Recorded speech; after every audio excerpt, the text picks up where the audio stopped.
नमस्कार दोस्तों, स्वागत है आपका मेरे चैनल पे। दोस्तों, ऐसी रिपोर्ट आ रही है कि इंडिया मॉडर्नाइजेशन के अंदर, स्पेशली डिफेंस मॉडर्नाइजेशन के अंदर चाइना से बहुत पीछे है और उसका ये गैप बढ़ता जा रहा है। आज इसी के ऊपर बात करेंगे। चलिए दोस्तों शुरू करते हैं।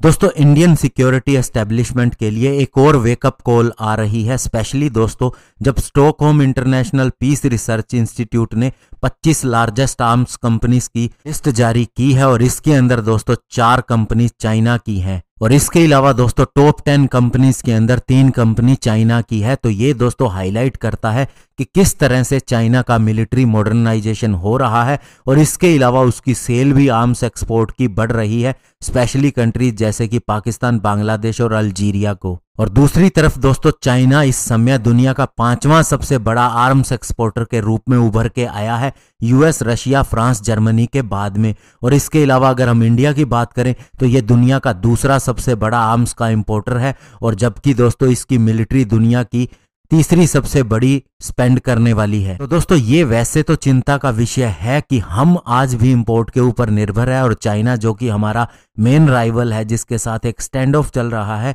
वो एक्सपोर्ट कर रहा है। और दोस्तों इंडिया की इस प्रॉब्लम के अंदर जो सबसे बड़ी समस्या है बजट की, वो ये है कि हमारी बहुत बड़ा हिस्सा डिफेंस बजट का पेंशन्स के अंदर चला जाता है। अगर हम 2020-21 के डिफेंस बजट की बात करें तो इसमें पेंशन बिल जो था वो $18 बिलियन था टोटल $63 बिलियन में से। ऐसे में जो day to day running cost है और सैलरीज हैं जो इंडियन आर्म्ड फोर्सेस की, वो हमारे टोटल मिलिट्री मॉडर्नाइजेशन का एक बहुत बड़ा हिस्सा खींच लेती हैं। और दोस्तों इस समस्या से छुटकारा पाने का एक ही तरीका है, एक तो हम अपनी पर्सनल्स को स्ट्रीमलाइन करें यानी कि सुव्यवस्थित करें और इसके अलावा दोस्तों better teeth to tail ratio होना चाहिए। इसका मतलब ये है कि जो सोल्जर्स एक तो कॉम्बैट के लिए हैं और दूसरे जो उनको सप्लाई वगैरह देने के लिए हैं, उनके बीच में रेशो बिल्कुल सही होना चाहिए। और इसके अलावा दोस्तों एक चीज के ऊपर क्लैरिटी होनी चाहिए, इंडिजिनस डिफेंस प्रोडक्शन और ट्रांसफर ऑफ टेक्नोलॉजी। क्योंकि दोस्तों अभी जो सीएजी की रिपोर्ट्स आई हैं वो ये बताती हैं कि फॉरेन वेंडर ने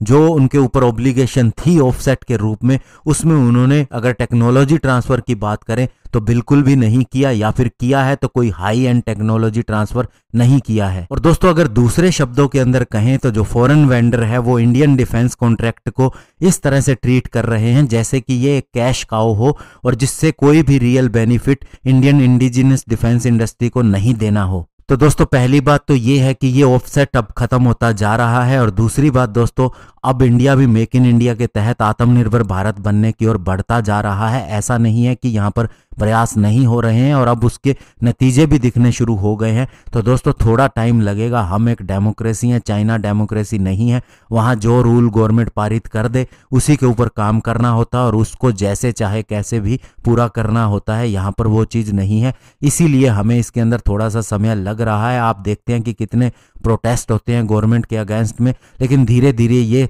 समस्या दूर होती जा रही है और हम भी दोस्तों चाइना से भी ज़्यादा बड़े डिफेंस प्रोड्यूसर बन के आगे आएंगे। धन्यवाद। जय हिंद।